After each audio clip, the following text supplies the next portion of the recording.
What's going on, guys? It is Anthony Gugliucci here. I am with Matthew. What's going on? We are filming the first podcast ever. We're going to be talking about test maxing, looks maxing, girls, being attractive, and hell yeah, let's just get into it.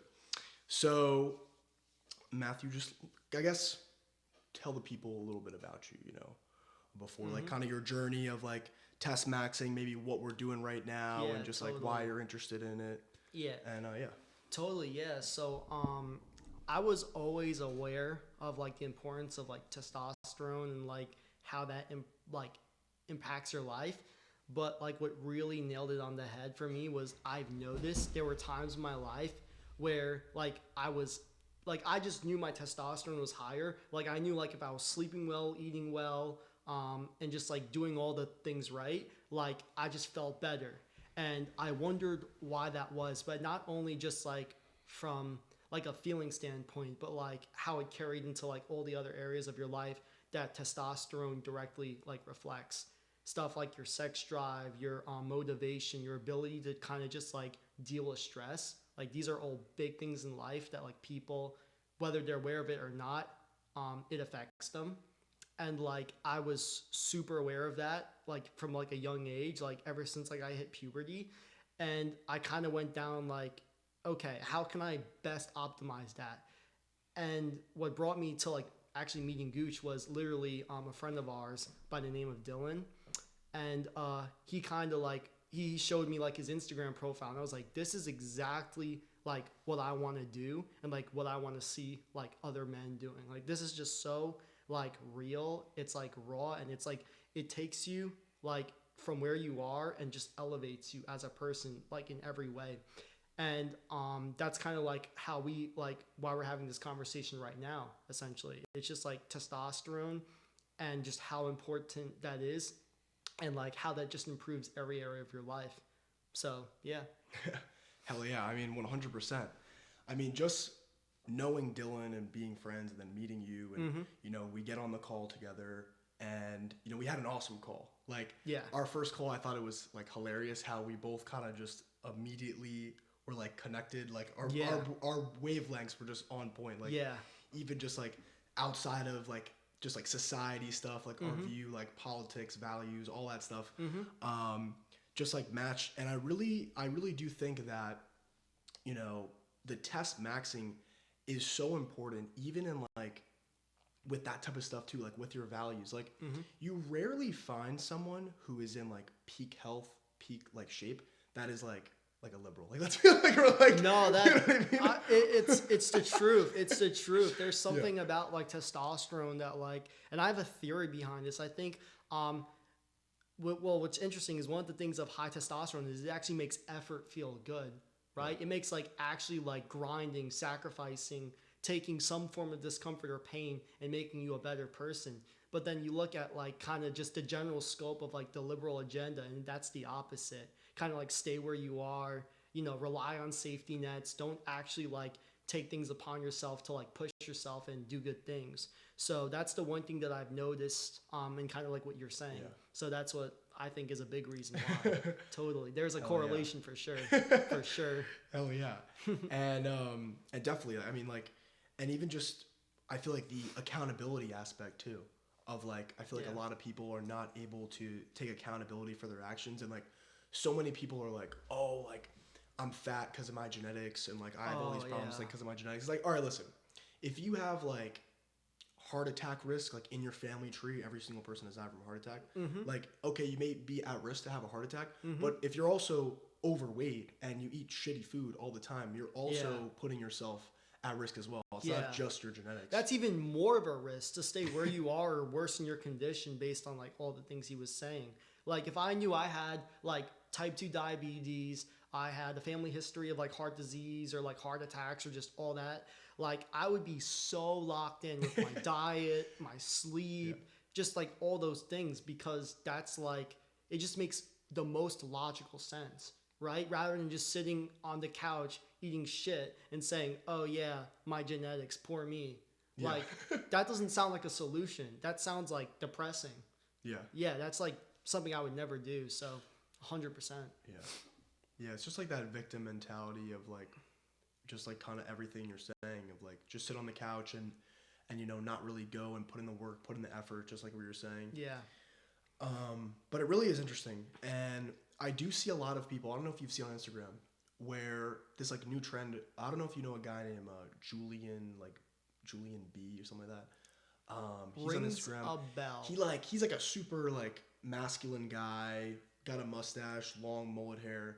But he's always talking about how like masculinity is like dying and like that we need to bring back masculinity. And like he kind of uses like the fear factor, which I personally don't really like because I'm more about like love. Like, you know what I mean? Like you have to love what you do. 100%. You know what I mean? 100%. So like me and him are I disagree a little bit with what he says because he pushes like, he's like, Matthew, your testosterone is down 50% of what you would have been if you were born in the 1950s. Right. You know what I mean? So he's just like kind of hammering and making people scared and doing that stuff. Yeah. But he Shock is saying factor, these, yeah. Exactly. Yeah. Like the shock factor stuff. So I personally don't really agree with that, but I don't either. Yeah. like, so I went to Manhattan yesterday for work. So I worked for my dad. We do like deliveries, like stuff like that. I deliver moldings and doors, like stuff like that, construction supply stuff. And I'm driving around in the city, right? And I cannot help to see that every single guy, probably 75% of guys, were gay or like looked feminine. Yeah, no, I know what you mean. I've been to the city many times, and every time it's like I'm so like, I hate to say it, I'm like desensitized to it. Like I'm used to seeing a guy like with colored hair, just like dressing like just like not like a man at all. Like it's crazy, but that's just like the state of like the masculine kind of like, that's like the state of the world, right? Like it's been so pushed. Like there's so many people like on social media that like push, promote.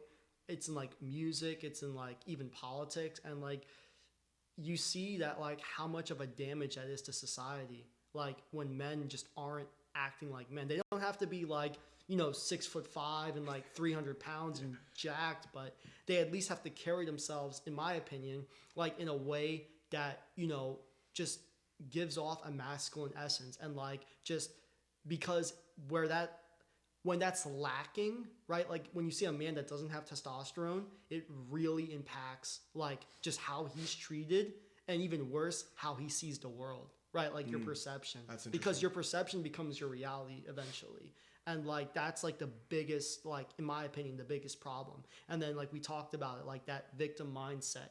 You see that in a lot, if not all, like men who just don't take that accountability or responsibility, and just like, act like a man. They like, because they don't have that in them, whether the testosterone is lacking or they just reject all the, old school masculine principles which actually work, like it just, and then you see where their lives are. Like, and then they're just stuck in like these weird, like just these weird situations, right? That like you never would, like you can never imagine yourself being in, but it's because of, like you said, like just like the way they carry themselves and like just their attitude and reflection. And I believe a lot of that, believe it or not, is correlated with like their testosterone levels and the national decline. Like it's statistical. Like our dads and granddads on average had like 50% higher testosterone. Yeah. Or even higher. And that's literally because of, many reasons. But I think this victim mentality, this like, never taking accountability, like you were alluding to earlier, is 100% like a big reason for that. Yeah. That's interesting. So you would almost say that it's more of like actually the psychological like thinking behind, of like being a man that would affect it so much. Like how maybe men don't have to like act as masculine now because it's not like needed to survive. Yeah. Maybe as back in the day where the man was like made to provide and like with stuff like that. Yeah. And actually, I think one thing that really proves this point, like, because you hear about all this time, like the plastics, the estrogen compounds, like receipts and stuff, they're like are in their society. And I believe 100% that's like a big reason, right? That's like definitely like it's shown statistically and like scientifically to like lower or suppress your testosterone levels. But I would say even more than that, like environment, right, is a big thing.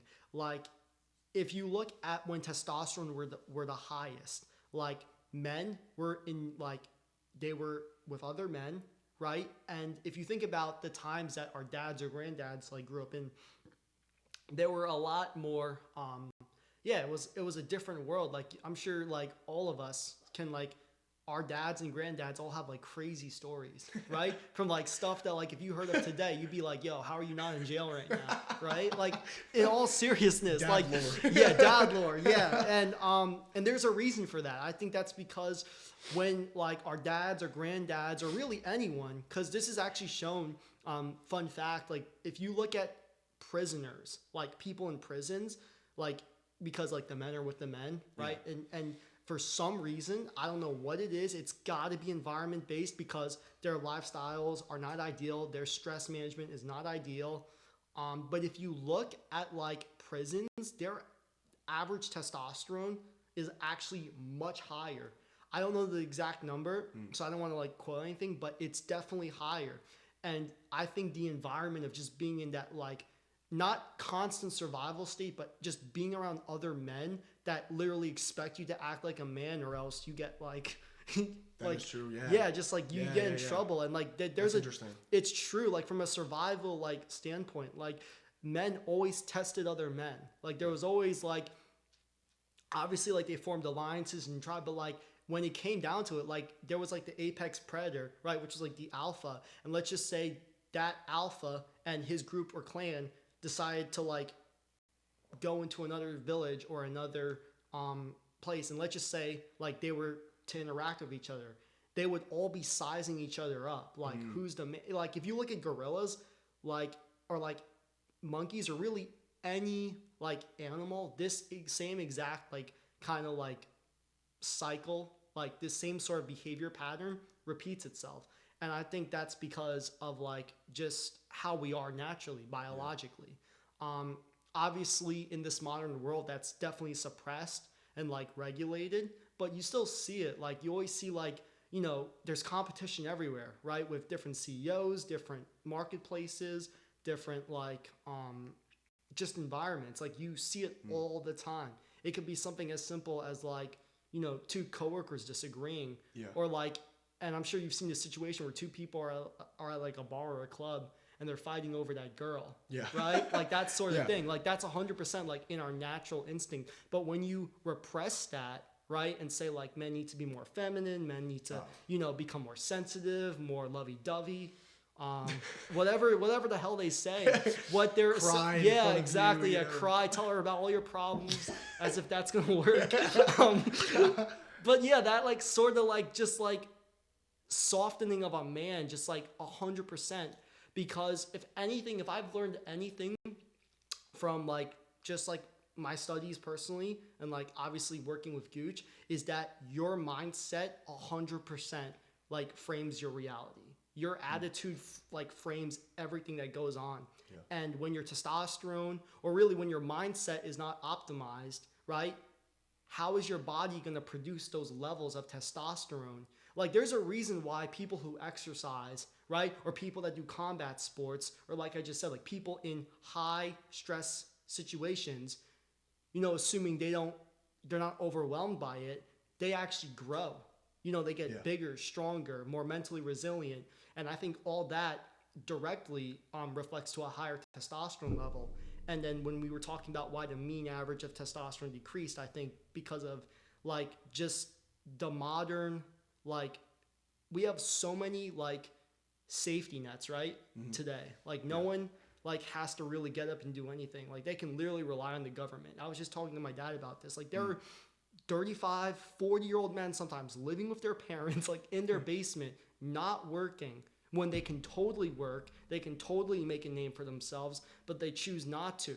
50 years ago, that was not an option unless you were like disabled, and even then, like there wasn't like room for that either, like which is crazy. But it's a reflection of like how much our society has like directly impacted like how men like just act and respond. Yeah. 100%. That's very interesting. Yeah, you hit a lot of like really good points all down the whole conversation. One thing that I was thinking about that you were saying that with the stress thing, which is interesting because you touched on multiple different points with like how, you said that you're in jail, right? And obviously, like, what are they going to feed you? What are they feeding you in jail? Like probably bullshit. Right? It's bullshit food. It's like the bare minimum. Yeah. A lot of them, like, they're not getting like. Definitely not like the kind of food and like optimization that you and me are getting. 100% not. And like you ask anyone that's ever been to like jail, like it tastes like shit, so you don't even want to eat it. So it's just like, I mean, yeah. So it really just shows then your point that that is 100% true. Yeah. That the stress would allow them to be growing. And like, of course, obviously, they really have nothing else to do except work out. That's that's another thing. Yeah, 100%. You see like those videos. It's like, I just did 1,000 push-ups. Like it's like, bro. Yeah, the like, fuck else are you gonna do? Yeah, read a book. Yeah, Mike Tyson used to talk about this when he was in jail. Like, the boxer, obviously. Like when he was in jail, he was like he talked about that he was doing so much like I guess like jump rope or like whatever that like he like there was like footprints of him like in his jail cell, like there was dents in the ground just from that constant like work.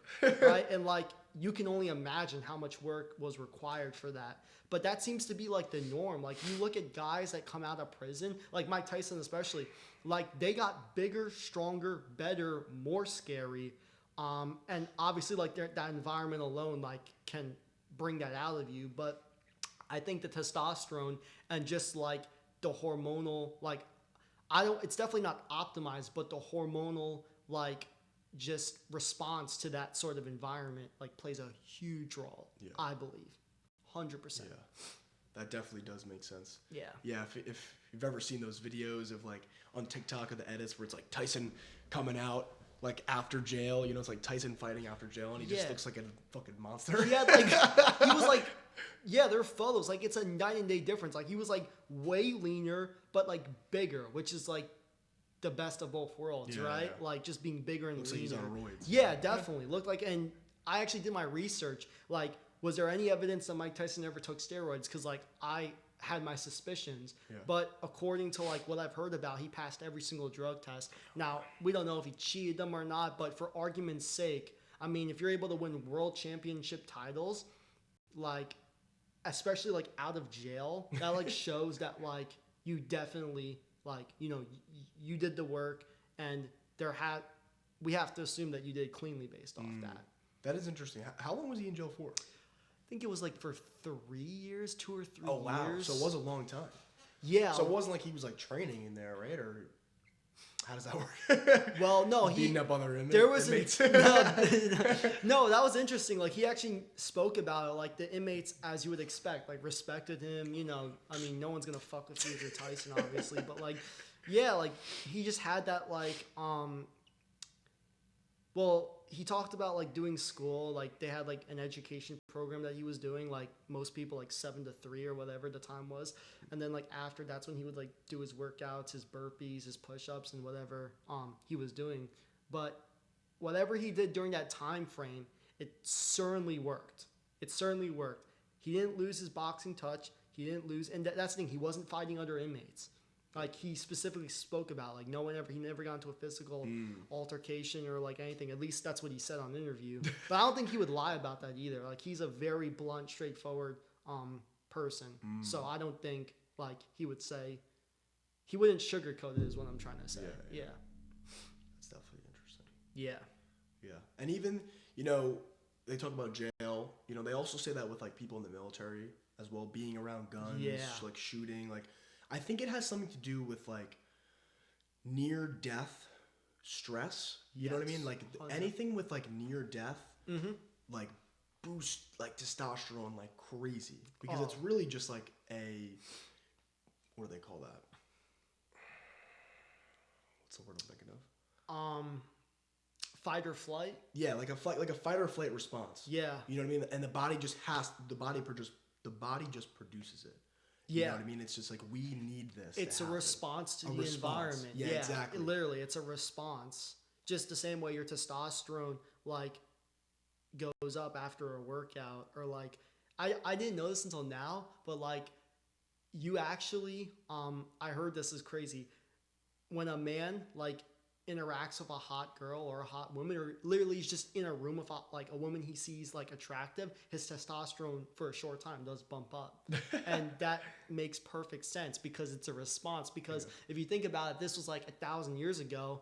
Like if a hot girl, like let's just say you're the tribe, like you're in a tribe, or like you're, you know, a hunter, and you know a beautiful woman comes your way, right? Like you're not gonna waste, you're just gonna get down to it. And like that's like your testosterone, I believe, just like, you know, being a responder to like your environment and like stimuli. Yeah. So just like how you spoke about like how people that were in war or like were in near death situations, right? That like brings literally the best out of them, right? Because like you can't go further than that. And I think that's what enables and basically gives them that like edge. Hell for yeah. sure. So I guess the question is, right, you know, how do we, you know, almost replicate that environment without actually being in jail? Right. Right? So, you know, what we're doing right now, 100%. maximizing the diet, Mm-hmm. sunlight, sleep, working out, all that stuff. I mean, like, obviously, if you want to get jacked, you know, people. You ever see like the jokes where it's like, just go to jail or for a couple of years or something? Like, where it's I've like, never seen that never seen joke, that? but there's there's a lot of truth to it, assuming you don't get like, you know, messed up. Yeah, for sure. It's like all right. It's like I'm gonna go to jail for a couple of years so I can get so I can look like Mike Tyson. You know what I mean? Yeah. I mean, there's definitely truth to it for sure. For sure. But I mean, yeah. So doing that stuff naturally, you know, there's so many ways to like naturally boost your testosterone. And you were talking about like with Tyson, like with like his being like drug tested and stuff like that. Like, and I think so many people nowadays are on like, what do they call that? TRT and like testosterone replacement therapy, right? Peptides, like all this stuff. And it's like, you know, you go on Instagram, you go on TikTok, go on YouTube, and you see all these people, and they're trying to give you advice. And you're looking at them, and you're like, wow, this guy looks amazing. Like, look at the leanness combined with the muscle mass. Like, how is it even possible? You know, people are kind of in awe, and they're like, I just want to just give you all my money. You know what I mean? or you know, just give you all my attention. I'll follow you, like all your posts, comment all that stuff. And it's like, how can you possibly invest in someone that is fraudulent? You know what I mean? 100%. It's totally fraudulent. Like 100%. They're trying to relate to you, who have and like you've actually put in the work. You know, you've actually been in the gym. You've lifted those weights. You've got that physique. You've resisted, you know, the cookies. You know, you're like, you know, all this stuff like that. You had to do all these things. And you know, if you ever see like these like bodybuilder diets, like they eat bullshit. You know what I mean? They eat like cookies and milk shakes and like all sorts of shit, and they think that like, yo, like if you do that, you'll get a six pack like me. You know what I mean? Like that is totally bullshit. Yeah, for like 99% of people, that's gonna not work at all. And like you see like, oh, like I'm bulking, or like it's like you're not bulking if you're eating that type of food. You're just like eating shit, and it's like messing you up whether you know it or not. 100%. Like there's no benefit. And I used to think about this a lot, because like I myself am like whatever, like a hard gainer. Like I have to eat more than I'd say most people to put on muscle, you know, with like I just like my genetics and whatever. But the point of the matter is that doesn't mean eat like, you know, Chips Ahoy. That doesn't mean like, you know, just eat Oreos until like you can't breathe. Like no, you have to actually like prioritize and regiment your diet specifically to tailor your needs. Not just think, oh, I'm just going to dirty bulk and eat whatever. Because if anything, what that's going to do is that's going to decrease your testosterone, because that food is so bad for you, and it's just filled with all the things that actually lower your testosterone. And then by the time, you know, let's just say you gain 20 pounds, I would bet you most of that weight is probably fat and water. It's not actual lean tissue, which as far as I'm concerned is what we desire. Like, there's nothing wrong with being lean or like having low body fat. If anything, that's a plus. But it's really the muscle and how we can, use our body and, properly like diet to get that. But that's what we want, like lean tissue. Like, I would much rather, and it literally looks better in every scenario, I would much rather gain 5 pounds of pure muscle than gain 40 pounds, but 35 pounds of those are fat. Right? I would much rather just gain 5 pounds of muscle, maintain my leanness, still gain, muscle, still eat right, still do all those things, even if that means less weight gain. That's the whole thing, right? Like these bulking, like extreme diets, like unless you're on massive amounts of steroids or like you're just like that like genetic freak, it's just a total time waste, honestly. Yeah. Because then you have to lose that weight. And then when you lose that weight, like a lot of times when you cut down, you do lose muscle. So now you're back right where you were, or even worse. Yeah. And I've had pro bodybuilders, specifically, I've heard them specifically talk about these issues and like how like that's why like if you look at real serious bodybuilders, right, that actually know what they're doing and talking about, the last thing they will do is tell you to just eat whatever you want and just like, gain weight quickly. That's like at best some old school bullshit advice. Like at best, because it doesn't work. And all your numbers are going to be like your blood work. Like if you were to take blood work of a person who dirty bulks, like it's going to be like so bad to the point where you would think like they're going to have a heart attack. Like literally, like if you take any person and put them on a really dirty diet, like even if they gain the weight that they, desire to gain, if you look at their numbers and more importantly, how they look, it never matches up. Like there's always like something that's like just off with eating like that amount of food. Yeah. 100%. Definitely. I do think that the bulking and like cutting kind of whole persona is like is really kind of bullshit. You know what I mean? I think it 100%. I think it messes a lot of people up. And I bulked. It's actually really funny. You can actually see this picture right here. I have a picture of me like when I was like super heavy when I was younger, and I went on this crazy bulk, right? Gallon of milk a day, type of like pastas and breads and gluten and stuff like that, right? And I went overboard, like really bad. Yeah. And I ended up gaining I got to my max weight around 205 pounds. Okay. And right now I'm 185. Okay. So imagine myself 20 pounds larger, right? So it's like... Well, I'm assuming most of that was fat and water. Most of it was fat. Yeah, exactly. Exactly. Yeah. So the problem is that, when I was going into this, I was thinking to myself like, oh, I'm going to be like huge. Like I'm going to be big. You know what I mean? Like you want to just like get really big, right? Right. And I'm eating all these foods and things are like fine, right? And then one day, kind of everything like messed up.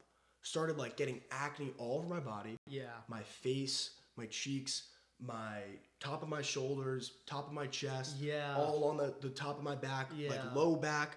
And I was like this is like a serious problem, right? Yeah. I end up getting a lactose intolerant, like from the milk, like from drinking too much milk. That's insane. Right? I did not know that. That's crazy, right? That's crazy. A gluten sensitivity. Oh, yeah. So I couldn't have any pasta, bread, stuff like that, right? Because I overdid it. You know what I mean? And that's all because I was told, go for the big bulk. You know what I mean? Like, you're going to gain so much muscle. It's going to be so awesome. Yeah. Worst decision ever. Yeah. There's the dogs. And, learning about, like, testosterone optimization and, like, eating whole foods and, like, primal diet, like, stuff like that really, like, switched my mindset. And I actually ended up fixing all those problems. Yeah. Now, from drinking like raw milk, slowly implementing the, maybe like sourdough bread, stuff like that, like more like natural stuff, like back into the diet. Right. And I fixed it. And now I'm good. My gut health is good. Good. Acne is like pretty much gone. Yeah, all that stuff. I could never tell. Yeah. But like, and it was bad. It was really bad.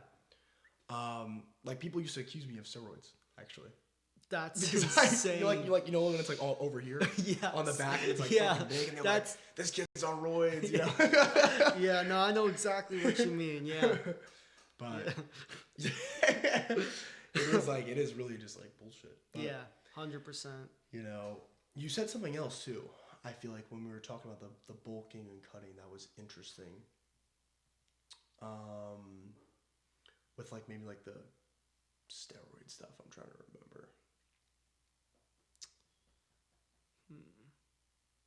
Something caught my ear, but I don't remember it now. Okay, yeah, if it rings a bell, you can, like totally bring it up. But yeah, no, like bulking is like one of those things where it's like in 95% of cases or more, I'd say it's more of a harm than a good, because like what you're essentially doing, because most people eat them like too much as they already are, and they're eating too much of like just terrible food as they are. And for most people, when they hear bulk, they just hear eat more, right? That's like the essence of a bulk, eat more. Yeah. But the problem is if you don't prioritize like your macros, your micronutrients, all the things that actually like matter for like muscle growth and like getting your hormones and everything optimized, if you just eat more, that's usually not the case. And from my personal experience, kind of like how he was talking about, like I've tried shorts. I was never even able to fully dirty bulk because of how my body responded. Like I've noticed that like for me personally, if I eat high, like just junk food, like eating out a lot, just like not like prioritizing that, like, you know, like when you're not hungry at all and you still force food down your throat, like, you know how that feels? Yeah. Well, for me specifically, and I think for most people, though they're not aware of this, like that actually stresses out your heart. And like if there's anything more important than that, right? Because like, and you can test this, like eat a really big, disgustingly like huge meal, or next time you go in, right? Or like you do it for a long enough period of time, your blood pressure, especially mine, went up significantly to the point where like I could literally go to like the doctor and get medicine for it, because like I was getting like the normal number is like 120 over 80, like that's normal. I was pushing like 145, 150 sometimes, like, which is like terrible. That's like stage one, stage one, which is like they can like give you medicine for that, and you don't want that either way. So that just shows you when you're like pushing your body like past its need. And that's the other thing I want to say. Your body does not absorb nutrients beyond need, right? So like you hear about all these things, like people, you know, talking about protein, getting all these carbs, getting all these calories in. Well, if your body, like even if you're like training like a beast, doing everything like right, if you're eating so many calories and like just so much food where like that food's not going anywhere, it's just like, it's just going to become fat. And like, what's the point? What's the point of, you know, doing all that work, stressing out your body, stressing out your heart, you know, just stressing out like all the, you know, systems in your body just to look like shit in the end? Yeah. Like there's no point in that. So like, if anything, and like you were saying, like I think the whole bulking and cutting philosophy is like pretty much bullshit, because what you're in effect saying is like, okay, I have to either eat a lot or like significantly reduce my calories, and both extremes are not good. My approach is like, why not find a calorie range that's good for you, right? Kind of like what we're doing, you know, tailor it to your lifestyle and, you know, just like everything you're doing, and, you know, just work from there. You know, you don't have to like add 1,000 calories. You don't have to subtract 1,000 calories. Now, obviously, if you're already overweight, then obviously focus on losing weight, you know, getting in the gym and all that. But assuming you're a person who's not like, you know, significantly overweight, or like someone who, you know, could benefit from putting on more muscle, you know, muscle growth at the end of the day is a very slow process, right? Like very rarely, unless you're dealing with someone with steroids or with good genetics, or usually the combination of both, are you ever going to see someone put on 20 pounds of pure muscle in like a couple months? That's like borderline impossible. And if you look at the like actual like dietary needs to put on that much muscle, it's actually much less. Like I think it was only like 200 to 300, pushing 500 if you're like, I guess, someone with like a slower metabolism. Like it's not that much more than what you're currently eating to maintain your already like your existing body weight. And again, that's the whole thing, right? Like there's the quantity aspect, which is like what we're trying to like get down. Like you don't have to significantly change the range of like how many calories you're eating. Like if you maintain like your existing like body weight, but you slowly increase your calories like slowly, that's the key word, you'll be way further like better off than someone who just adds 1,000 just because they feel like they have to bulk up. Because I'll tell you 100% that person who adds 1,000 or even like 700 above their like maintenance like level, I'd say more than 70% of that weight is going to be fat. 100%. Yep. Like your body, and that's the thing, like we're designed to put on body fat, not, put on muscle. Like just look around. Like most people don't have a lot of muscle, but they're holding all this extra fat. So it's obviously in our survival to like, have fat and to be, basically like not starving to death, like not dying. But if you're eating too much, you're just going to get more fat. And eventually, like, I mean, you'll see it. Like, you'll see the changes in your body. You'll lose definition. Your cheeks are going to become more puffy. Just all the things you don't want are going to eventually happen if you're eating, like, this crazy bulking kind of diet. So, like we were saying, like, it's so much better to just maintain and just, like, go from there and slowly, like, work your way up instead of just, hammering down food, endlessly just to, like, hit a weight goal that's, like, for most people unrealistic. Yeah. Right? Like you hear these like gain 20 pounds of muscle in like this amount of months or, sign up for my program or whatever. But it's like you look at like these promises or like supplements especially, like these promises that you hear these like companies making, and it's like it's total bullshit because they're not accounting for all the other factors like in your life that you need to be factoring in. Yeah. Right? Like you have to be factoring it's not like magic. Yeah, and that's the thing. Like there is no magic pill. There is no magic like take this, do this one workout, do this, eat only this. No, it's a combination of all the things that you're doing, which is what we're doing essentially. It's just maximizing every area of your life to like it's basically maximum potential, right? To get to like that elite status that you desire. Life maxing. Exactly. Life maxing. Exactly. 100%. 100%. When you were talking, when I pointed and I just remembered. Good. Because I remember what I was saying. And it was about, when you're talking about the heart, it was about the organs. Yeah. And about how, you're bulking and cutting. Like, you may think that, just your outside, just your external body is, like, changing. Like, think about the effect that it has on your heart, on your organs, stuff like that, on your stomach. Your stomach has to grow and then has to shrink. Yeah. You know what I mean? Like, there's a lot of, like, weird stuff that we wouldn't even know going on, like, inside of our bodies every time we're bulking and cutting. Right. Like, your body has to work really hard to grow your stomach, your lungs, your heart, stuff like that. You know what I mean? As you're like expanding in weight. So I thought that was like just very interesting. But yeah, I mean, people, very easy to gain weight. If you like, and I hear a lot of people will say like, oh, I'll push it off till later. Yeah.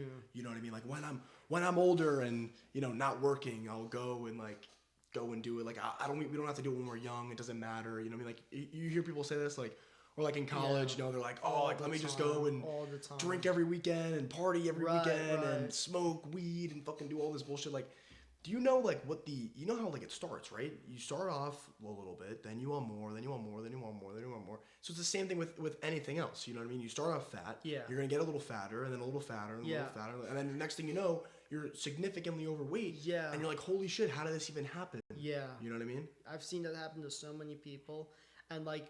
I'll even add to something scarier. Your body like literally adapts to that. Like it adjusts to that. If you're just not exercising, if you're just eating whatever, if you're just like letting yourself go, which a lot of people our age are doing. Yeah. The problem with that is your body's going to that's going to become the new norm. Your body, and then like you ask anyone who's like fat and out of shape and doing all these, like basically doing everything wrong. Like you bring up training and eating healthier and even cleaner. To them, that sounds like impossible, right?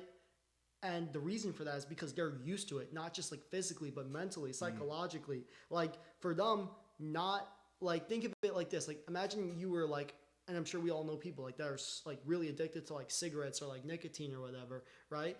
Like they can't put it down. Like they always need to get like that extra hit, right? Yeah. But that's the same with fat people or like people that don't like monitor their food intake, right? Like it becomes addictive, specifically like the sugar, right? Like the sugar is really addictive, and I don't know about trillions, but they put billions of dollars of research into like making these foods that you see like in the shopping aisles, McDonald's, all that shit, like as addictive as possible. The same way like the algorithm like always like gets you like hooked, the same way like that same sort of like psychological effect where you just want more. That's literally in these foods. And imagine doing that for years and years on end, or just like not, paying any mind to it, and then expecting to like fully like turn away from that. Well, your body's going to have like literally like a withdrawal response. Yeah. Like if you ask anyone who completely changes their diet, like at first, like not, down the road they feel much better, but at first they feel like shit.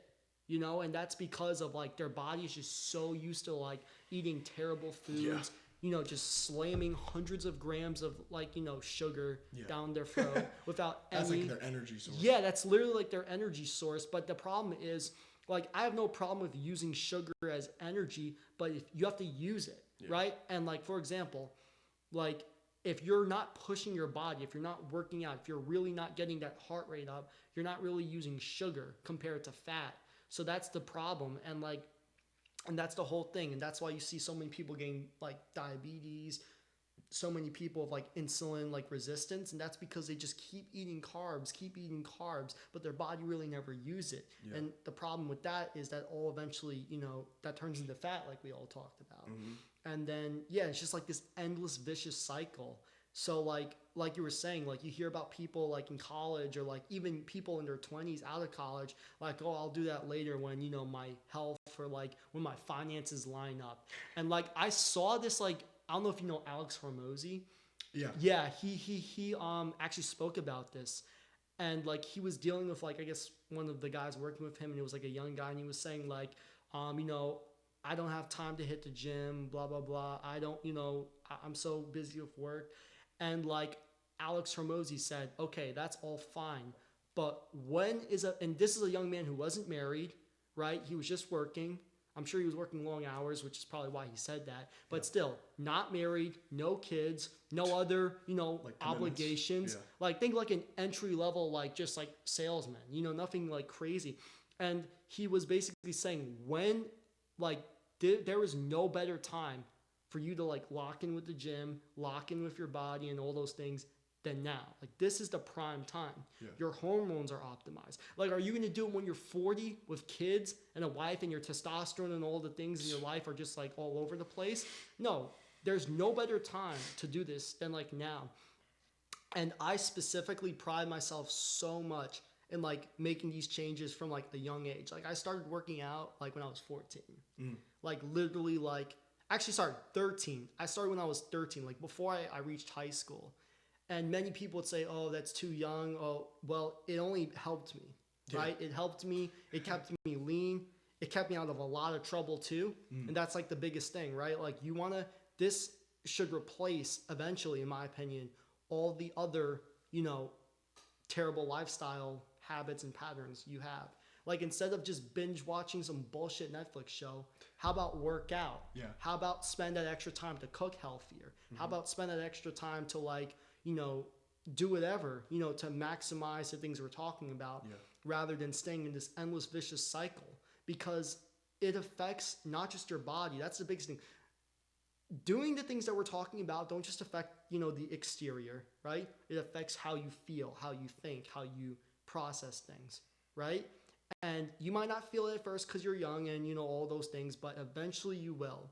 And I think I've dealt with enough people, like at a later stage in life, that didn't take care of themselves, and you see where they are, and it's like so sad because it's so clear that it's from their lifestyle.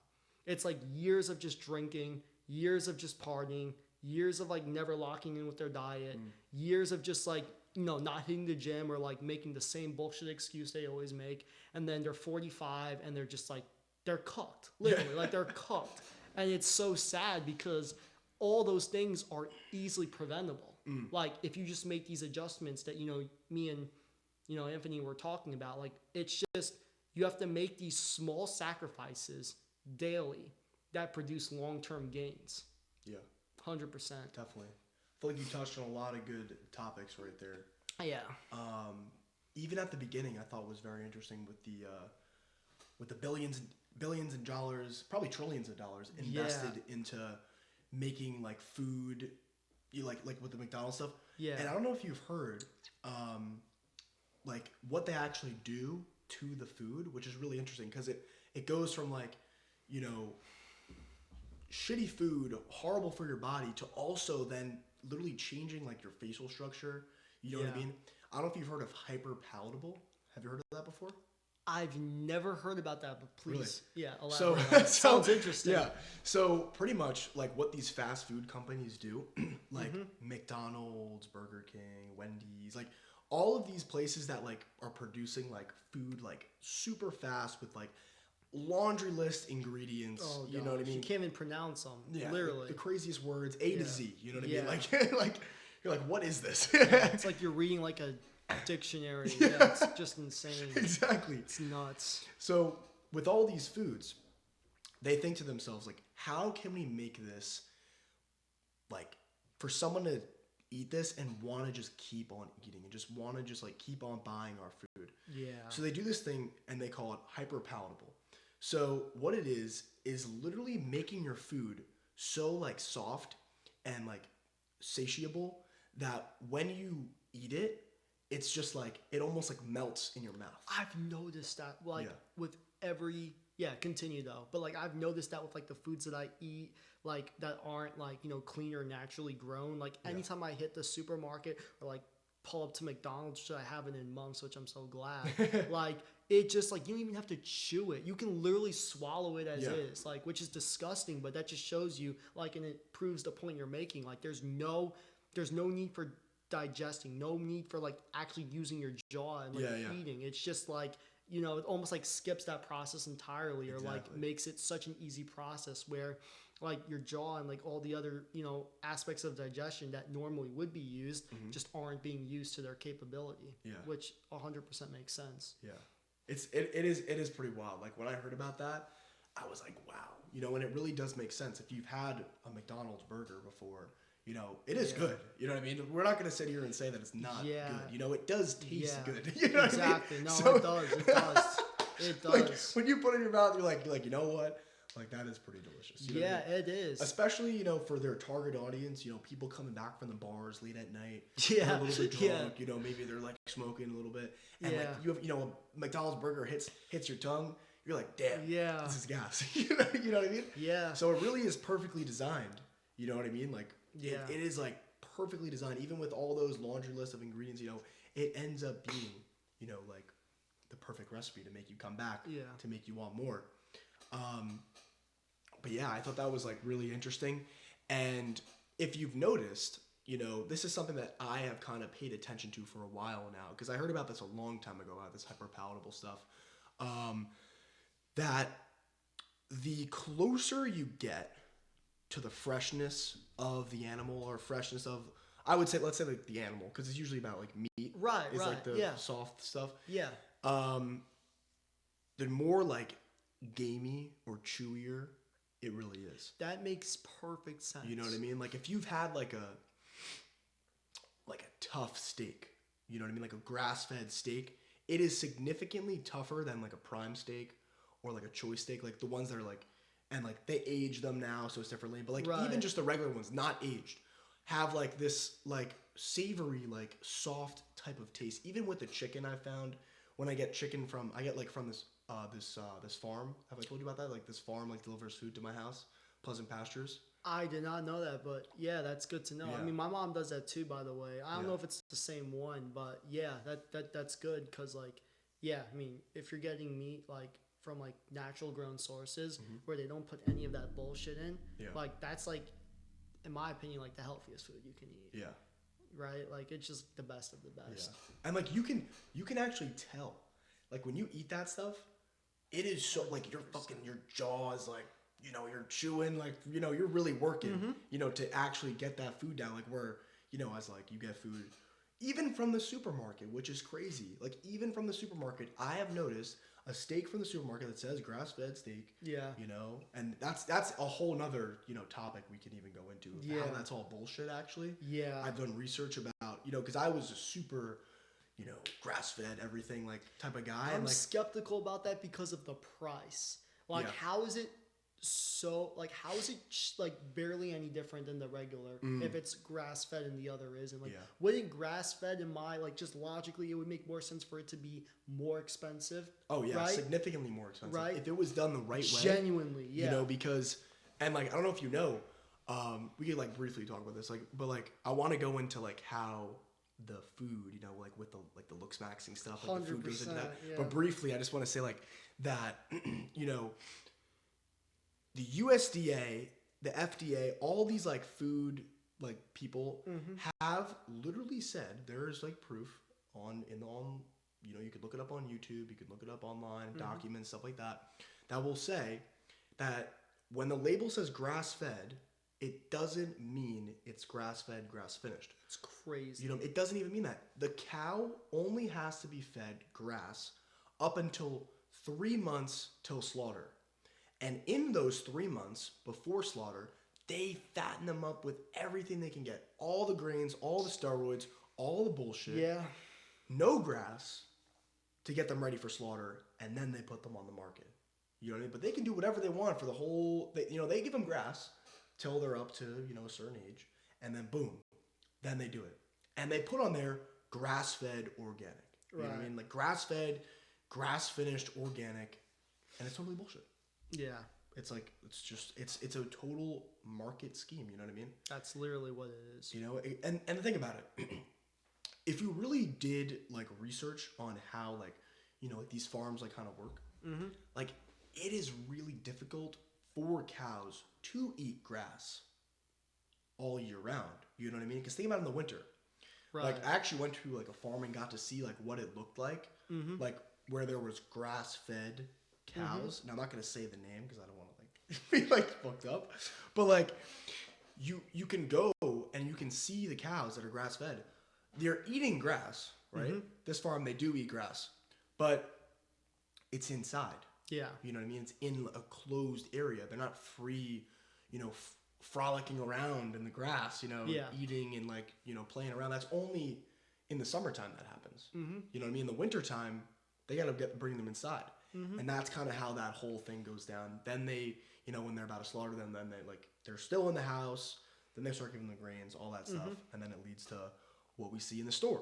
Right. You know what I mean? And that's kind of why I decided to go that route with getting the food from the farmer's market. Right. And like getting the food from this like Amish farm, because in their religion, they cannot fuck it up. You know what I mean? Yeah. So that's how, I kind of look at it. It's like, all right, I'm going to trust the people who place their, company, place their food in the hands of God. You know what I mean? Yeah. Because them selling me a product that's not grass-fed, grass-finished is going to go to like bring them to hell. That's what they believe. So that's who I go to. You know? Yeah. What I mean? If your destiny is determined by like how you feed your cows, I'm probably going to choose the person who sticks to that than someone who can capitalize on just like lying to you straight up, right? Like the fact, I mean, I didn't know this until now. That's crazy. Like these corporations can literally put on grass fed, but like 3 months prior, it like completely reverses. That's literally like getting someone ready, right? For like whatever, like an athletic competition, right? Making them eat super cleanly, like in everything and work out perfectly and everything. But then 3 months beforehand, like just like feed them shit, let them slack off on their training, let them like just do whatever. Yeah. Like it doesn't make sense. Yeah. And the fact that they can get away with that is like asinine, but it makes sense because they can make money off it. So like, why not do it, right? Like exactly. That's the way that they see it, obviously. Everybody makes a profit on it. Right. Yeah. But like lying to people, especially people who are health conscious like us and millions of Americans, like that's just disgusting. And like it just goes to show like how far like our world like and just like how much like corporate greed and like these big corporations, right, that only care about money, truly, like that's the lengths that they will take. Yeah. They will literally try to get people that are health conscious or at least people who care about their health, right? Because like if I'm shopping, if I see something that says grass fed, right, and if it's the same price or even cheaper than something that's like regular, any person, right, who doesn't know what we're talking about would just get the grass fed or at least try it out, right? Like, does it hurt? It looks better. It looks it's got better. The green label, you know what I mean? That's a whole other thing. With the labeling. Labels, Which and is like how it's bullshit. I mean, it just shows you how deceptive, like these marketing strategies can be. 100%. That's what it is. I like that word, deception. Did we talk about that with the deception, with like Satan? No, but it's 100%. It's 100% true. Like, isn't that like he's like the god of deception? Right? Yeah, the god, the author of lies, the author of deception. Yeah, like making something seem like that's what he did. Like right in the garden, right with Eve, like he made this. He talked about the forbidden fruit, saying as if it was like this, divine, mystical like experience that would like make you like God. Right, but he tricked Eve, and then Eve, convinced Adam, right, and then there's a whole story behind that. But basically, long story short, is that's how the devil like gets us. That's how he gets probably the CEOs of these corporations. How he gets all of us, right? He deceives us. He tricks us. He gets us to sell for like sell ourselves short for like something simple or less, or like this short-term gratification. Right, that ultimately leads to like misery and sickness and suffering. So like. 100%. 100%. I love saying that. Like I love like that word because it is so like true with all that stuff. Like it really is deception, and like that's exactly what Satan wants. He wants to deceive you. It doesn't matter what, even like it could be anything. You know what I mean? Even people are like with the Earth. You ever like the flat Earth people like that? And it's even like me personally. Like I'm gonna be straight up honest. Like I don't know what the Earth looks like. I don't either. You know what I mean? Like, I haven't been up there. You know what I mean? I know what you mean. So it's like people, are going crazy over like how the Earth is a certain shape, round or flat. It's like, listen, like we've been told lies our whole life by the government, by the media, all that stuff. How am I supposed to believe that the Earth is round, or the Earth is flat? You know what I mean? Have you been up there? Yeah. Have you went up there and taken a picture of it with, have you actually seen it with your own eyes? Yeah. You know what I mean? Because I haven't personally, so I'm not going to believe either side until I actually see it. You know what I mean? Yeah. And that's the whole thing with the deception. You know what I mean? It's like just deceive, Oh, it's crazy you mentioned that. Do you know what the word NASA means? Like NASA? No. It means to deceive. I learned about this. Really? NASA. So like we all know NASA, like the company that sends like rockets up to the moon, to Mars, all that, right? It literally means to deceive. I don't know if it's Greek or Hebrew or whatever, but I saw this like on some like, it's crazy. NASA literally means to deceive. And then you hear about like, all these like astronauts that like went on the moon, like supposedly. Like I'm not a conspiracy theorist like to the point where like I don't believe, like I'm skeptical though. Right? I don't know for sure. I wasn't there. It could have totally been like, it sounds like to me a much easier thing to hoax, right? To make it seem like we went on the moon when we didn't. That's much easier than actually putting someone on the moon. But yeah, no, totally. Like it's insane. Like, and that's like what we're talking about. Like that's like the devil's like, that's like how he gets people. He deceives people. Because if he can't outwardly say what he's doing and what his intentions are, because then no one would listen to him, right? But if he can deceive people or trick people or use like temptation to allure people, then that's how he gets people, and it makes perfect sense. And you look at like just the world and society, like you can see that so clearly, even if you're not like a conspiracy theorist. It's funny you say that. It really is, because they say that the way that like they work is to actually put it in front of your face. So it's funny that you say that, because have you seen like that? It's like that is how Satan commands these people to operate, is to actually blatantly put it into your face. Like with the Olympics shit. You see that, like with the Olympics, where they dressed up as like Jesus and the apostles? I did not see it. That's nuts. You didn't see that? Yeah, it was like a total mockery of the Last Supper. And it's just crazy how they just get away with things like that, like things what you just said with the NASA. I've never heard that before. Yeah, but it means to deceive. Yeah, it's like I haven't seen that, so I'm just gonna I'm gonna trust. I mean? That's what I saw at least. Yeah, you know what I mean. But it's just like if that to be true, it's like what is the possibilities? What is the irony that is the same word? You know what I mean? Or that means that. You know what I mean? Like, there's no way that's not planned. Yeah. Is what I'm trying to say. Yeah. You know what I mean? There's no way that's by accident. Yeah. That NASA would mean deception or like have something to do with that. So it really just shows that like they do just fucking blatantly put it right in your face. You know, they want you to be like us, like pissed off about it. You know what I mean? Yeah. But that's another thing. You know what I mean? And I think a lot of people are also really like kind of hypnotized by like politics and like news and media and stuff like that. Like, you will have people that will go on tangents, rambling, anger, like all this energy, right? Yeah. Saying like they stole the election, you know what I mean? Or like, or whatever, like some stuff like that, right? Mm-hmm. Which now, like, I have, you know, my beliefs on like things like that. But right. But like, listen, like, I take care of my diet. I go to the gym. I pray. You know what I mean? Like, I have a job. You know what I mean? Like, I do all these things. You have people who are super obese, horrible diets, have bad relationships with their family, but will literally spend all of their energy talking about someone else's life or talking about the political state of the fucking world instead of fixing their own life. You know, just like, you know, you want to make a change, you want to change the world, you got to change yourself. 100%. You know what I mean? Yeah, exactly. And I think why people do this, and I think it makes perfect sense if you think about like, if your own life is fucked up or not complete, or if there are just like things in your life that you wish were different, right? It makes it so much easier for you to say, hey, but these people aren't doing this, or these people are, you know, ruining the world, or these people are like, you know, just not doing the right thing, right? It becomes so easier to point the finger than to actually take accountability first and then point the finger.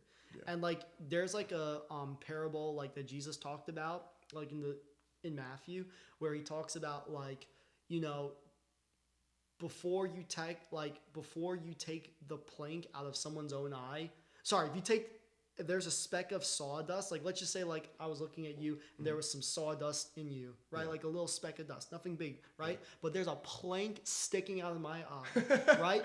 Wouldn't it make more sense to take the plank out of my own eye and then, you know, and that's kind of like the principle, right? Like help yourself before you help others, right? Because like if you yourself are incomplete or like just like lacking or like deficient, what makes you think that you are, you know, the solution, the primary solution for another person? It might not be the same issue, but the premise remains. Like, you want to be, you know, you want to address yourself. You need to work on yourself before, you know, you criticize another person or you say, oh, this person can't do that. Obviously, that doesn't mean don't use reasoning. Don't think about things.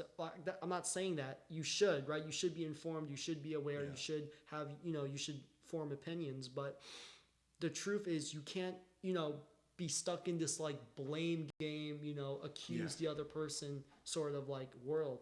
Because all that does, if we're being brutally honest, if you're so focused on that rather than taking accountability on your own life, right? And like we see these people all the time, right? They're on social media. They're, you know, in our day-to-day lives. Even like what we were talking about in the start of the video, like with the victim mentality and the accountability. Like 100%. Yeah, like rather than complaining about maybe where another person is lacking, but then there are things that you yourself can do to improve your own life.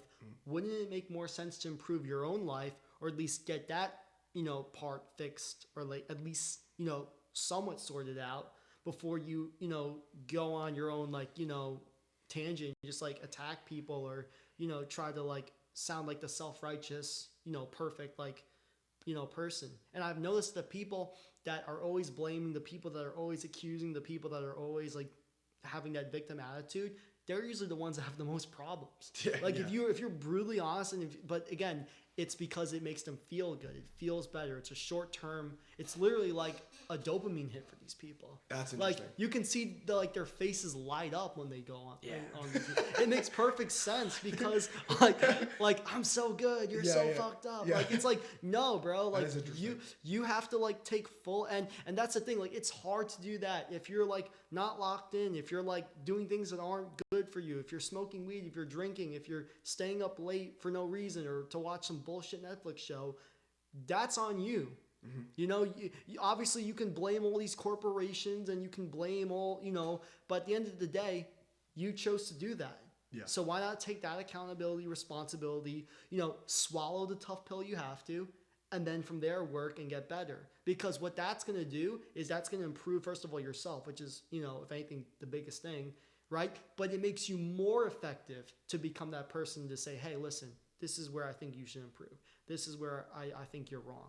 Because it's like watching two people. It's like watching two people who are colorblind fight over what color it is. Yeah, it's like watching two people. That's interesting. Right? Uh-huh. Like with just like, it's like watching two narcissists like in an argument, which is literally what it is. Yeah. Like, it's like. And then there's people controlling them. Right.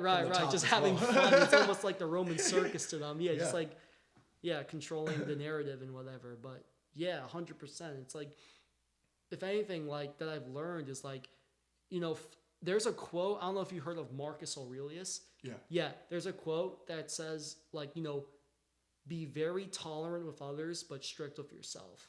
And I think that's a very hard principle to live by. And I fall short of that, but it's so true if you think about it. And it only helps. It doesn't just help yourself, but it helps the same people that you're trying to help too, if you are.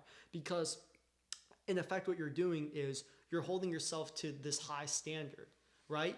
Because that's the whole thing. When you see someone who's a hypocrite, your brain completely shuts off. Like, I don't care who you are. Like, if you see someone who says one thing or acts like one thing but does the other, right, or doesn't show himself to be what he says, right, it's like then who are you? But if you're that guy or that girl or whoever who actually, does and follows through for what they say and what they preach and what they believe, and if you're congruent in that sense, believe me when I say this, people will know this and people will respect and follow you, But if you're just that like wannabe person or you just like talk the talk but don't walk like it's just people will notice and you're not going to be taken seriously, and it's a net negative for everyone because now you're the hypocrite or the fool, and the other people just, even if you have good advice or have some things that are beneficial, people aren't going to listen because you're just not the person to listen to. Yes. Yeah. Definitely. Yeah, I have noticed that a lot. And I feel like with social media too. Yeah. I feel like a lot of people have been given like credibility. Right. You know what I mean? When they themselves maybe don't actually like take those actions. Like kind of like what we were talking about with the steroids. Yeah. You know what I mean? Like where people are like, where you'll have fitness coaches telling you, don't eat this, don't eat that. You know, you can't do this, you can't do that.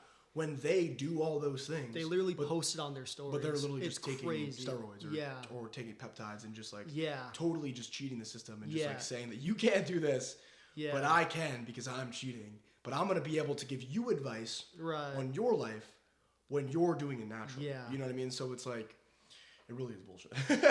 Yeah. And that was the biggest thing that I've noticed, like even like first on when I started working out, I'd hear like all these people, like including like the GOATs, like Arnold Schwarzenegger. I don't know if you heard of the guy Liver King. I don't know. Yeah. He's like the perfect example. And I hate to say it because like a lot of the things he says are like so true. Like eating like, healthy, unprocessed foods, having a healthy lifestyle that's full of, like exposure and like constantly like putting your body through stress to grow. Like that's 100% healthy and good. And like, I would say the same thing, but he got caught for taking steroids and taking PEDs. Yeah. So then, and that's what sucks because someone like him who has such a good message to share, who had such a big following, he just loses his credibility overnight just because, he was juicing and not coming clean. Yeah. That's a really good example. Yeah. You know what I mean? That's a really good example because I actually remember watching him and I was saying to myself, wow, this guy literally is like taking such a different approach to health. That's like what you actually need. Yeah, you know exactly. What I mean? Like primal health. You know what I mean? Like whole foods, sun, grounding, hard work in the gym. Right. You know what I mean? Cold plunges, whatever, like all that type of stuff. Being with family. Remember like his like tenants? Did you ever watch his videos? He has like 8 or 9 ancestral tenants. Yeah, the ancestral I went tenants. To his website once. Yeah. I'm definitely not as sharp as you with that, but 100%. Yeah, but like and like the liver. Like I remember hearing about liver and I was like, who the hell would eat liver? Now I eat liver all the fucking time. Because I've never liver is, had it. I want to try. we're gonna try it because I actually have some. Say less. We're gonna try it. Good deal. Yeah. But yeah, like I mean, you hear about all these things, and I never heard of any of that stuff back in the day, and that's kind of what he actually kind of like sparked my fitness journey almost, like, and like truly finding like real health, like true health, true value health. Yeah, was actually from him, and like I personally like kind of knew he was on steroids. I mean, he has like the HGH belly. You know what that is? Like, not exactly. Explain. So like growth hormone. Yeah. So like how his stomach was like big, but it had a six pack. Do you remember like his like physique? Right? Yes, it was like the typical blocky waist, like bloated bodybuilder look. Yeah. I know what you mean, but like Exactly. it definitely wasn't natural. Yeah, no, like no. you could look at it and just tell because like you don't get that like naturally. Well, Joe Rogan has the same exact physique. Yeah. And he's openly talked about how that is because of HGH. Yeah. And then when Liver King came out, they was like, yeah, I do HGH. And I was like, I already fucking know this. People were so surprised. Yeah. I actually remember making a TikTok like back in the day, like, when I used to do the primal stuff back in the day. I remember that. Yeah. And saying like, people were like, what are your thoughts on Liver King? And I was like, I already knew he was bullshitting. Yeah. You know what I mean? Because like I started to do those things, and I was expecting clear. myself to like get like absolutely shredded. Like I eat one piece of liver and fucking muscles just kind of out of nowhere. Yeah. Like it's not true, but like, the liver is insane. Like the benefits are like astronomical. Like it's literally the number one most nutrient dense food on the planet. That's what I remember him always talking about. Yeah. I gotta try it. I'm so down. Yeah. Totally. It has like an irony, like kind of like blood like taste. Like, it doesn't really have any taste. I really don't. But, I mean, the benefits are, it's like whatever. Just fucking eat it. You know what I mean? Yeah, exactly. If it's that much of a superfood, then, like, it's so worth it, even if it tastes like shit, in my opinion. Well, it's so funny, right, that you would say that. I would say the same thing. And, what we correlate, we're both high test males. You know what I mean? Yeah. So people would literally be like I don't, and even just my friends, like, oh my God, liver, like, blah, blah, blah, complaining, like all this shit. Like, yo, listen, if this food is the number one most nutrient dense food on the planet, don't you want to take the risk, of maybe being like, oh, like, that's a little bit, like, that doesn't taste good. Put some spices on it, you know what I mean? It can't be that bad, you know what I mean? Yeah. Like, it's like not going to kill you. Yeah. And if it's going to make you stronger, what doesn't kill you makes you stronger. It's going to make you stronger. Yeah. So have it. Yeah. You know what I mean? Exactly. Yeah. It's your health. Your health is your wealth, Take the risk. And oftentimes, not always, but oftentimes the foods that don't taste as good, right, are usually the better, healthier foods, right? Like, I remember being a kid, like, hating certain vegetables, but then when I would look at the, nutrient profiles of those same vegetables I hated, or even foods, whatever it would be, right? It's like, they were like superfoods, but then you look at the foods that you could, that you're in a mood for, that you get, that you like eating. Not always, but a lot of the times, those foods aren't necessarily the most healthy. Pizza, ice cream, cookies, like just all that. Like everyone likes it. Anyone can eat a slice of pizza, a cone of ice cream. Yeah. But is it really healthy? No. Yeah. So that's like the biggest thing, 100%. Like the food that you eat doesn't necessarily have to taste like the best food. And again, you just talked about, you can make it taste good by seasoning, by prepping, and however cooking style you use. But the bottom line is sometimes you have to take, that short-term gratification hit of like not, you have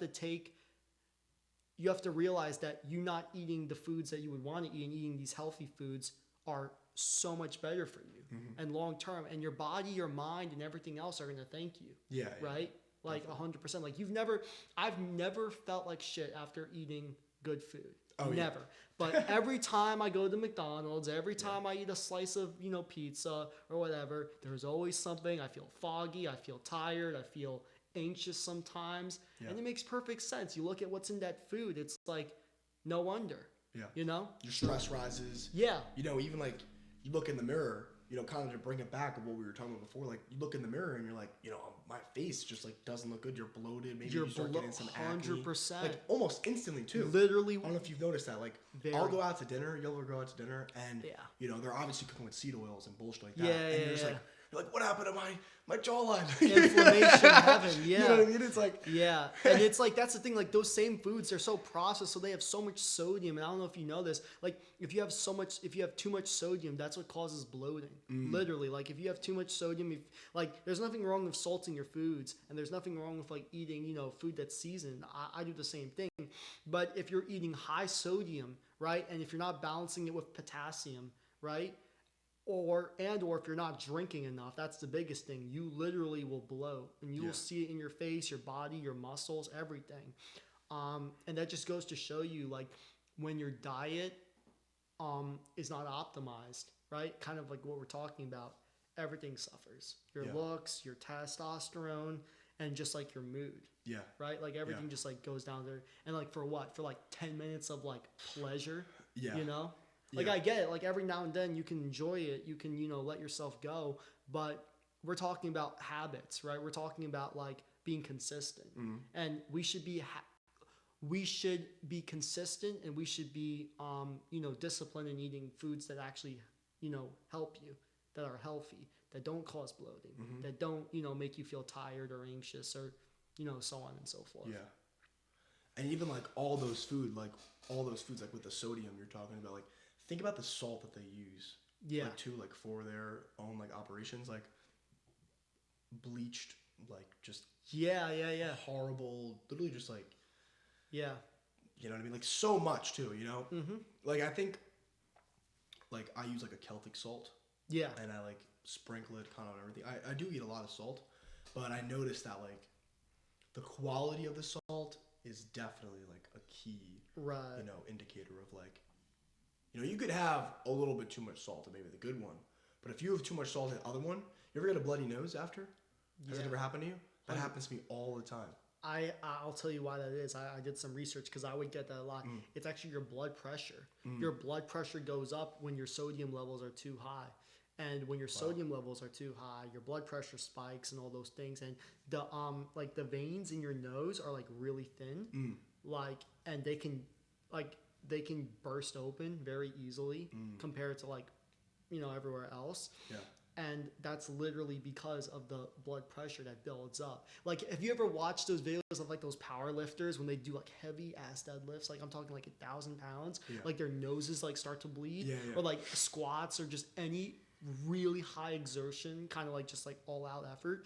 Like you'll notice, especially like because those guys are on steroids and they're definitely like eating like just a ton of calories and a ton of sodium with that. Yeah. That's why their blood pressure. Like, are you familiar with Eddie Hall? Eddie Hall, yeah. Yeah, the strong man. Yeah. He talked about that after the deadlift that it was like 500 kilos, which is like 1,100 pounds, like just crazy amount of weight, like something I could never do or anything. But like just like a crazy. Almost a couple of years. yeah. One day, maybe if I have enough liver. Yeah. But no, literally, like he literally talked about how his blood pressure was so high that like they literally thought he was gonna die. Oh wow! Like, and that's like shows you like how much of a difference like your diet makes, because all the thing he was on steroids, he was on all the other things that do spike that number up. But even naturally, right? Like you and me can relate. Like if we have too much salt or like whatever, like we can get nosebleeds. Yeah. Or another thing is you get like this headache or like foggy feeling after too, which I've noticed too. And so it's important. But then that's the thing, like we're talking about like eating natural and pure. If you're eating processed foods, believe me, if you look at the like nutrition labels of processed foods, you'll never eat that shit ever again. Not just for the ingredients, but look at the actual, like, where it says the nutrition facts. It'll show you the sodium and potassium. The sodium is like, so the daily limit for most people, like this is like if you're like a couch potato and don't do shit, it's like 2,000 milligrams. If you look at the like back, like the nutrition facts, it's already passed, and that's like for one serving. And sometimes those servings are only like a couple hundred calories. So you can eat that over and over again. So like, let's just say like there's a microwave pizza or whatever, some bullshit like that. Yeah. And it's got like 1,000. That's funny you said that because that's what I was imagining. Yeah, literally, that's the first thing I think. Microwave pizza. Yeah, which is terrible, as we all know. But like those microwave pizza slices, I did my research. Like they are so loaded with sodium that if you were to get like the caloric, like let's just say you burn 2,000 calories a day, which is like for for most people, like the average, if you're not working out, like that's what they always say. Like, and let's just say you ate that purely in processed foods, you would get like 4 to 5 times your recommended sodium limit, which is like insane. Yeah, that's crazy. Like a 500% increase. Like, think about what that does to you. And then no wonder you hear about these people with heart disease, heart attacks, you know, strokes, all that. That's because of your blood pressure. Yeah. A lot of those things. And that all can be prevented by just, you know, locking in with your diet, not eating processed foods. And if you are salting your foods, not going, you know, too crazy. Yeah. Like, you need sodium to live. Like, it's essential. But when you just, like, you know, carelessly, like, just consume it, or you're eating foods with hidden sodium, like I talked to you about, like, with the microwave pizza, that's, like, it's just terrible. Yeah. It's like, there's no benefit to that kind of food, and it's all downside. No. And then that's what people do on a daily. Why? Because it's convenient. I just pop it in the microwave, or I just pop it in the oven, right? You hear that all the time. But it's so bad for you. And, like, at first, like, the changes that you and me are talking about might sound like unrealistic, but in our eyes, it's like, it's unrealistic to do what you're doing. Yeah. It makes zero fucking sense to just, like, let yourself go, to not lock in, to not, you know, make the changes necessary. But, like, yeah, it's just, it's really 100%. up to, like, it's really up to you, right? At the end of the day, like, you make the changes. But I'm glad we're doing this, because, like, we can at least inform or bring light to these things that, like, I feel like nobody talks about to the level of depth or, you know, like, precision that we're talking about. Yeah. Because, like, these things do matter. They affect your life. And if I've learned anything from, like, just going down, like, you know, the whole health, like, and, like, wellness kind of, like, area of my life, I've learned that, like, your diet is pretty much everything. Oh, yeah. Pretty much everything. Yeah, diet, I would say, is like 70% of what the whole thing is. Other things like sleep and training and all that 100% matters. Oh, yeah. But if your diet isn't, like, locked in, you're going to see night and day differences. Oh, yeah. 100%. Yeah, that's definitely interesting, for sure. Yeah. I mean, but and, like, I'm happy you said that, like, with the, you know, the fact of, like, that we're just, like, showing, you know, bringing light to, like, all these topics and, like, really going in depth on all these topics. Yeah. Oh, shit. Yeah, we're good. Because, like, I mean, I do feel like, you know, what we are talking about, our lifestyles, our relatability is real. You know what I mean? 100%. We're two real people. You know, we don't take any steroids. We don't do any drugs. We don't do any of all this bullshit. You know what I mean? We're talking about real health. You know, we both have, you know, great physiques for the work that we put in. We're fixing our diets. 100%. You know what Yeah, I mean? Like, yeah, all this totally. stuff. And, you know, and that's what it's all about. Like, it's not impossible to do. Like, you know, we are saying, like, yeah, there's a lot of bullshit going on in the industry. Yeah. But it is 100% obtainable to get to the best, you know, physique of your life. You know what I mean? Like, it is 100% obtainable. And if you just take those little steps to get there, you know, you end up becoming, you know, in the best shape of your life. And you're like, wow, you know, like, this is better than what that guy looks like on social media. You know, like, 100%. I look better. You know, like, you know, you gotta, you love in yourself, you know, in the end. So I think that's, like, a whole, you know, amazing part of, like, the transformation. Yeah, there's definitely, like, not just the physical, but it's the mental component that I feel like most people don't talk about.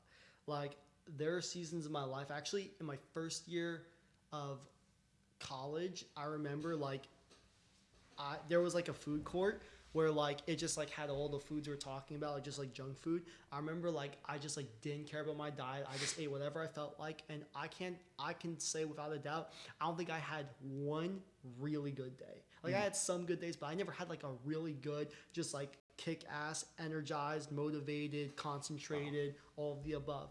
And I 100% looking back can tell you it was because of what they were putting into foods. Obviously, you know, the quantities I was consuming, but more importantly, like, the diet just wasn't on point. My sleep was always messed up.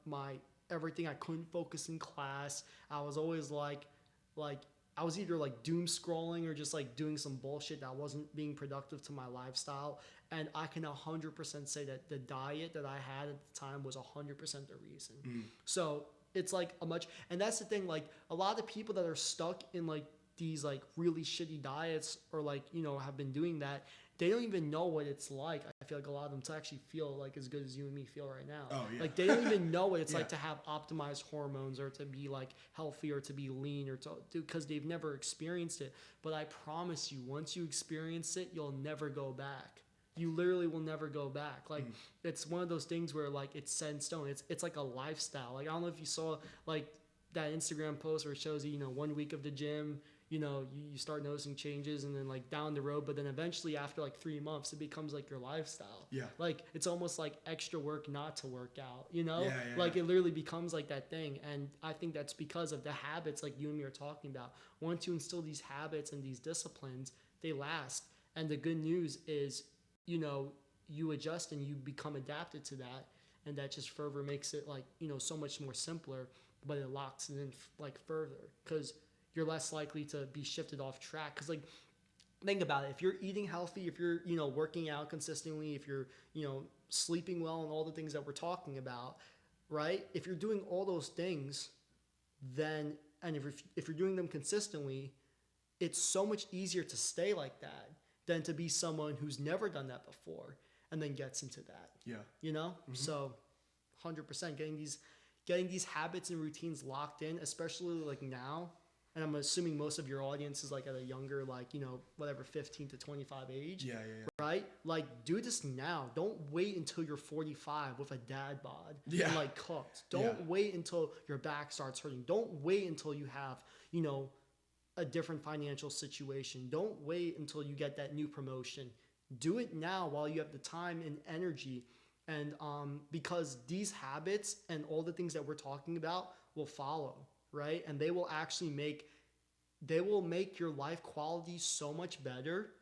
And like once you experience this, like you'll never like, you see all the time, right? People like, that whatever, they just, because they're not focused on their health, they have to get their pleasure from other places, right? So they're either, drinking, they're either smoking, they're either, watching just bullshit, right? Or watching like getting caught in like some nonsense. Yeah. And it makes perfect sense why they're doing that, because nothing in their life is really like optimized. Nothing in their life is like working for them. It's, if anything, it's working against them. But once you start getting into this like pattern and routine, like of just locking in, right, with your health and your diet and all the other things that we've like said, it just all follows. And then you just become, you feel and you physically become just like a so much better person. Oh yeah. Significantly. Yeah. Like, and I like what you said before with the, like, you wouldn't even imagine how good you actually feel, like, naturally. You know what I mean? Like, when everything is in check, when everything is optimized, you feel amazing. And, I don't know if, do you drink coffee? I do. Yeah. I do. Like a lot? I would say like a good amount, like 2 to 3, two cups a day.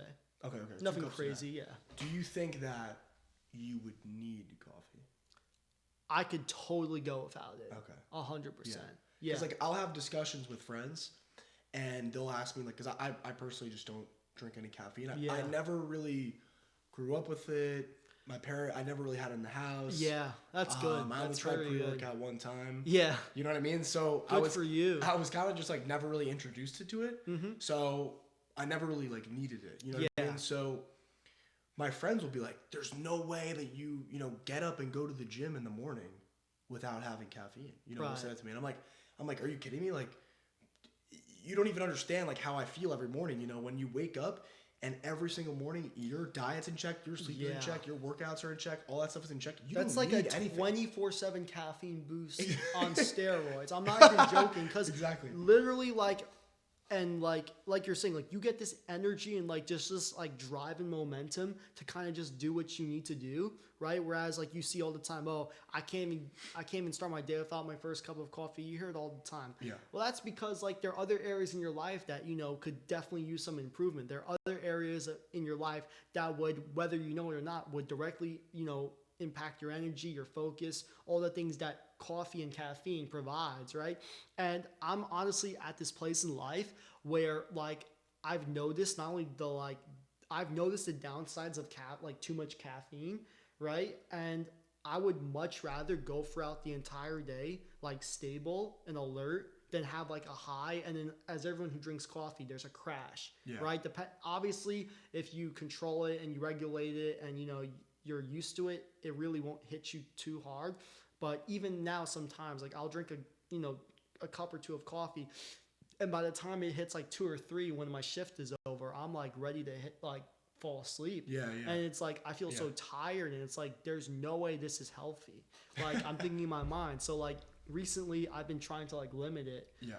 And like even then, like caffeine, everyone obviously responds differently, but like for me, like I get jittery if I drink too much. Like if I drink more than 2 cups, especially in like one sitting, like even as Celsius, like I'm sure you've like seen those or like even drank those, like they are so like it has like 200 milligrams of caffeine. Like that's enough. Like if I were to drink 200 milligrams of caffeine now, or really anyone, it would stay in your body for like literally like 10 hours. So like obviously the effect decreases. So like it has a half-life of like 5 hours. So like let's just say I drink a Celsius now, it's like literally it's 5 o'clock right now. Yeah. If I were to drink a Celsius right now and it has 200 milligrams of caffeine, which for most people is way too much, like by the time it hits 10 p.m., which is like realistically when most people should be in bed, right? I would still have 100 milligrams, which is equivalent to a cup of black coffee. So imagine like I didn't even know that. Yeah. I personally like I don't really know the serving size, so I thought low key like the 200 was like the serving. Well, that's the thing. Well, that's how they trick you, right? Like they'll put the serving size, but that's the thing. It's an energy drink. Like it's supposed to be loaded with energy, and like for most people that are used to drinking caffeine, they you build up a tolerance. So like whereas like where a cup of black coffee would be more than enough for people who aren't used to it. You do that for a couple weeks or months or years on end, you're going to build a tolerance, and then eventually like you need like 2 or 3 or even 4, and then that's when you go down like energy drinks, and then at that point it's like, what are you doing? That's interesting. You're stealing. And there was this quote that I saw, I don't know who it was from, but the problem with caffeine and all these other like supplement, like cheap simple like drugs is it steals tomorrow's energy from today. Like it literally, like you'll get that hit, that rush, right? Whatever. But the next day or even like after and later in the day, you're going to feel down. I've noticed even crazy. I've noticed, and I don't know if you guys have noticed this too, but if you drink enough caffeine, obviously you'll get a little bit of a high. You'll be more alert. You'll be more whatever energetic. But by the time it wears off, or by I'd say like that 3 or 4 even later mark, you actually feel like a little depressed. You feel like not you. It's so weird. That's very interesting. And I can 100% say that's from the caffeine. I have. Wow. Not as much, but at the same time, like I think that limiting your caffeine, right? Like they even talk about this. Like they say the recommended maximum daily limit for an adult is like 400 milligrams, right? And like you're not going to die from like a heart attack or anything from drinking like that much. But what the problem from my experience is, like I said, like it's a stimulant. So like, just like, I don't know if have you ever met someone who like takes ADHD meds or like anything like that? Yeah. Like they'll get like the high from their medication, or they'll like be alert, they'll be focused, they'll be like whatever locked in. But once that goes away, or once they take that drug away, they lose it. Like they literally lose their focus, they lose their drive. A lot of people actually get depressed like when they come off those like drugs because they're so stimulating. That's interesting. Yeah, and it probably has something to do with like the dopamine. 100%. Well, it literally does. It purposely like recalibrates or rebalances like your baseline dopamine, because that's I guess like the belief. But at the same time, like, and kind of like we were talking to earlier, like it's so easy to get a script for ADHD medication. Like you literally just walk in and just say, hey, I have trouble focusing in school. And I've heard stories of like doctors prescribing like 3 months worth of this medication just right off the get-go, which is crazy. Because it's like, first of all, and a lot of times, like, and this is what's even worse, a lot of people that take these medications, whether it's like ADHD meds or like depression meds, like, have you ever tried like actually like fixing the things in your life? Have you ever tried fixing your sleep, your diet, getting into exercise and getting sunlight? Yeah. Most of them, if not all of them, haven't. Yeah. Right? And before you do all those things, and which both of us have noticed a huge difference, before you try all those, before you try taking these meds that these doctors are, giving out like candy, like actually try to improve, your life naturally. Yeah. Why do you need to add some psychoactive drug that can literally mess you up. Like the stories that people get from like just bad experiences or like withdrawals, like to me, it shows you how powerful these medications are. But again, it's usually like a Band-Aid over a gunshot wound. You're not fixing the root issue. You're just like, whatever, because it's convenient. You don't have to work out. You don't have to clean up your diet. You can just take this medication. But the problem, like any of these other meds, is you build a tolerance, and then eventually it's no longer sustainable. And then what do? You move on to a new medication, and then you move on to a new medication, and all of a sudden, like, you're out of options. And then like from there, like, it's crazy. So like, I think the biggest takeaway from like what we're doing is like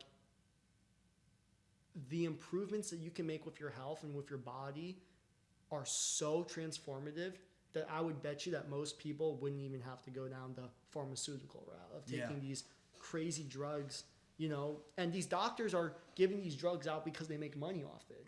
They literally get money. It's like incentives, right? They literally, like, they are incentivized to give as many people these medications and drugs, you know, fill out as many scripts because, you know, they work with the drug companies. Yeah, they literally like a police officer. Like they have to hit their. That's a good way to look at it, and I think it's true. I bet you there's some like quota system or some bullshit like, which is go prescribe 30 kids ADHD. Yeah, which is like terrible. When I bet you 29, if not all 30 of them, didn't even need them in the first place if they actually did, you know, the things that we're talking about. Yeah. They actually took care like of their life. Yeah. Made those like natural changes before going like the pharmaceutical route for sure. Right. And then that's the whole thing though. Like these same people that take that route, they'll look at us and they'll be like, oh, that's unrealistic, or there's no way or I don't have the time. It's like, there's no way that like what we're doing is unrealistic compared to the, you know, approach that you're taking. Yeah. Because you're taking like a shortcut that eventually will like, you know, it's going to bite you in it might not happen immediately. You might feel great for the, you know, for a couple of weeks or even months, but eventually, and this is with basically every case, you hit a wall. And then at that point, it's like, you know, what was all that for? Yeah. And then you're actually worse off because, like I said, you're masking the problem. So the problem can get worse. And because you're using the drug to fight the problem, without the drug, your problem gets worse. Yep. So like if you ask anyone who like, you know, gets off like, you know, the medications, like those, whatever those medications that they give for people with like whatever mental ailments, they'll feel good, they'll feel regulated, but then eventually when you know, when the drug stops working or when they just have to get off them, they go crazy, like even worse than like before they ever got the script. And it's like, that just shows you like how that's not the solution. Like if it's not a long-term like permanent change, why the hell would you go down that route when you can get that from what we're doing? So if anything, what you're doing is unrealistic. Or just doesn't make any sense. Yeah. 100%. Wow. That was good. I mean, I think we touched on a lot of topics. I'm getting hungry. Yeah, 100%. Yeah. So I think we can kind of wrap this up. But I mean, that was awesome. We really, I mean, like we had like this like bullshit note. I mean, we could even go like for like another time, part 2 maybe, while, you know, like I'm at school. Maybe we could do like a Zoom one or something like that, just to like get one out, or next time I come back, you know, because I won't be back for a while. When are you going back? I'm gonna be going back this Saturday. Okay, got it. Yeah. All right. Yeah, so probably not gonna be able to get back together. Okay, understood. Perfectly understood. I mean, listen, come back in the summer. 100% totally, welcome to come. You know, we had a great conversation. Yeah. But yeah, touched on everything. Test maxing, looks maxing, life maxing. You know, I mean, listen, this is what it's all about. Everything is obtainable naturally. You know what I mean? I agree, 100%. And you know, conversations like this is how we grow and how we spread, you know, the right message to the world. So I hope that the right people see this. And yeah, you got anything left to say? You want to wrap it up? Let's get some liver. Let's get some liver. Yes, sir. All right, guys. Thank you for watching. Peace. Peace. Hell yeah.